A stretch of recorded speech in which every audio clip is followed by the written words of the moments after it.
जनता party की तानाशाही चल रही है, जिस प्रकार से लोकतंत्र को कुचला जा रहा है, उसी को लोकतंत्र को बचाने के लिए, संविधान को बचाने के लिए आज आम आदमी पार्टी पूरे देश के अंदर, हर शहर के अंदर अपना प्रदर्शन कर रही है। तानाशाह हटाओ, संविधान बचाओ।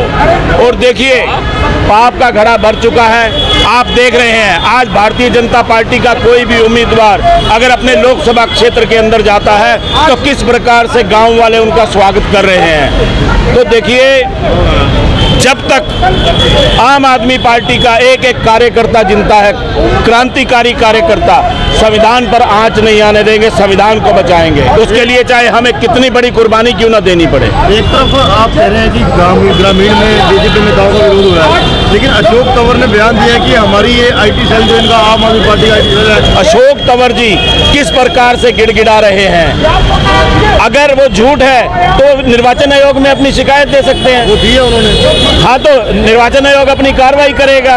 तो इसका मतलब ये सारे चैनल झूठे हैं। अगर भारतीय जनता पार्टी के हक में कोई चैनल बोलता है तो वो सत्य है, अगर इनके विरोध में कोई बोलता है तो वो झूठ है।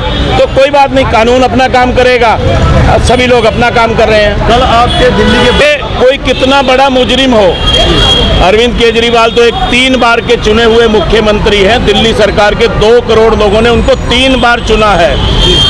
अगर कोई बहुत बड़ा मुजरिम हो, कातिल हो, तो संवैधानिक अधिकार है उसका, उसको भी मुलाकात का टाइम मिलता है। लेकिन जिस प्रकार से आज भारतीय जनता पार्टी की सरकार और प्रधानमंत्री अरविंद केजरीवाल के साथ कर रहे हैं, आने वाला समय जो है 2024 वाला उनको बहुत अच्छी तरह से सबक सिखाएगा। तो लगता है कहीं ना कहीं अरविंद केजरीवाल जैसे पार्टी को फायदे नुकसान वाली बात यह है कि आम जन, आज हर नागरिक जो है भारत देश का, वो जागरूक है और वो इस तानाशाही सरकार का हर क्रियाकलाप देख रहा है। का जन्मदिन है, उसको मना रहे हैं और उसके संविधान को, जो बीजेपी सरकार इस संविधान को खत्म करने पर लगी हुई है, उसका हम विरोध भी कर रहे हैं। बीजेपी सरकार कह रही हमारे को 400 सीट दे दो, हम संविधान बदल देंगे, जबकि बाबा अंबेडकर जी ने बड़ी मेहनत के साथ इसको बनाया है और सबके लिए बराबरी हक दिया है।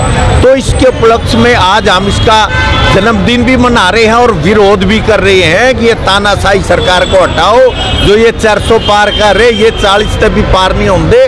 गांबा में इनके डले लगने लग गए, विरोध होने लग गया और आम आदमी पार्टी और इंडिया गठबंधन दिन पे दिन मजबूत हो जा रहा है। इसको सभी से अपील है, भाई इनके इंडिया गठबंधन को जिताओ, इस देश को बचाओ। इसके उपलक्ष्य में आज हम यहाँ प्रोग्राम करें। लगातार विरोध हो रहा है, तो उस विरोध के बावजूद कैसे 400 पार किया जाएगा? बीजेपी वाले ने तो नो दिखा कि भाई हम हो रहे हैं, परंतु इनके साफ हो जाएगा। अफवाहें हैं, लोगों को भगाने का काम करते हैं। सारा मीडिया, बड़े चैनल सारा दिन मोदी मोदी दिखावा और कुछ दिखाते नहीं, लोगों को बहम बाढ़ रखा। अगर राम जन्मभूमि फलाना और जात पात का राजनीति करते हैं। आम आदमी पार्टी एक साफ सुथरी और शिक्षा के ऊपर, इलाज के ऊपर इस तरह की राजनीतिक सिक्को करती है, जात पात की नहीं, काम की राजनीति करती है आम आदमी पार्टी।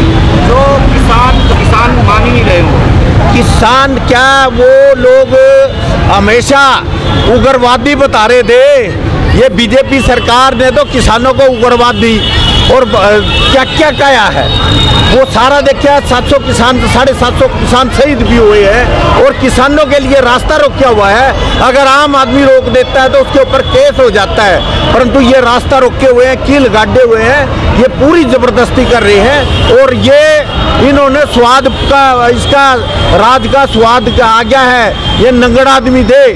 और आज ये राज ने चाहा किसी भी तरीके से हमने छोड़ना ना पड़ा, टुकड़ी भी किसी तरह कितने मारने पड़ो, कुछ भी करना पड़ो, परंतु लोग समझ गए हैं इस बार इनका सफाया कर देंगे। आज बाबा साहेब भीमराव अम्बेडकर जी की जयंती है, पहले तो उनको शत-शत नमन है। वही बाबा साहब जिनका नाम लेते ही श्रद्धा के साथ हमारे सिर झुक जाते हैं और सम्मान के साथ हमारे हाथ जुड़ जाते हैं। वही बाबा साहब जिन्होंने हमें विश्व का सर्वश्रेष्ठ संविधान प्रदान करा, वही बाबा साहब जिन्होंने समानता का अधिकार, जाति पात का भेदभाव दूर किया। लेकिन उन्हीं बाबा साहब को सपनों को खंड कर रही है ये मौजूदा बीजेपी सरकार और तानाशाह नरेंद्र मोदी जी। तानाशाही नरेंद्र मोदी मोदी जी जिन्होंने अपने सत्ता के अहंकार में अपने विपक्ष को खत्म करने, क्योंकि वो जानते हैं आम आदमी पार्टी के अरविंद केजरीवाल जी ही केवल विपक्ष के रूप में है, जो अरविंद केजरीवाल जी ही नरेंद्र मोदी जी को सामना कर सकते हैं, लेकिन अरविंद केजरीवाल उनके आगे घुटने नहीं टेकेंगे। अरविंद केजरीवाल जी और आम आदमी पार्टी को क्रश करने के लिए उन्होंने अरविंद केजरीवाल जी को जेल के अंदर डाल दिया। और तानाशाही की सरहदें इस तरह से देख लो कि जेल में बंद होने के बाद तिहाड़ जेल, जहां पर बड़े बड़े मुजरिमों को रखा जाता है, वहां तिहाड़ जेल में उनको बंद किया गया। और तिहाड़ जेल में मौजूदा सांसद हमारे संजय सिंह को उनसे मिलने नहीं दिया जा रहा, श्रीमती सुनीता केजरीवाल जी उनकी धर्मपत्नी उन्हें मिलने नहीं दिया जा रहा, हमारे माननीय पंजाब के मुख्यमंत्री है भगवंत मान जी उनको मिलने नहीं दिया जा रहा। खिड़की के थ्रू मिल सकते हैं, नहीं तो परमिशन भी नहीं मिल रही है। ये एक तरह से तानाशाही है। ये बीजेपी सरकार केवल साम दाम दंड भेद कर कर केवल सत्ता अपनाना चाहती है और देश को भी खट खट करना चाहती है, बाबा साहब के सपनों को भी खट करना चाहती है, आम आदमी पार्टी को भी खट खट करना चाहती है।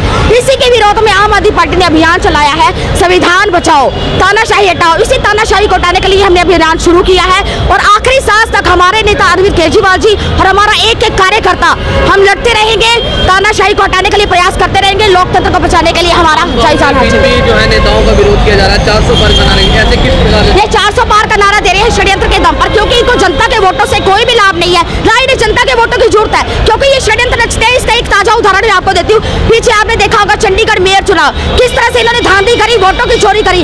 अब ये देखिए जो सबसे बड़ा देश का चुनाव है, लोकसभा चुनाव, प्रधानमंत्री जी नरेंद्र मोदी जी अपनी गद्दी पाने के लिए क्या कुछ नहीं करेंगे, केवल साम दाम दंड भेद प्रपंच रचते हैं, षड्यंत्र रचते हैं। 400 पार का नारा वो जनता के वोटों के दम पे आधार पर नहीं दे रहे हैं, वो अपने दम पे दे रहे हैं, क्योंकि उनको जानते हैं अधिकारी इनके हैं, चुनाव आयोग इनका है, पुलिस इनकी है, सब कुछ इनके पास है, पैसा इनके पास है, इसलिए ये संपन्न होने के कारण ये दावा कर रहे हैं ये षड्यंत्र रचेंगे और अपनी सीटें पाने का आज ये वादा कर रहे हैं।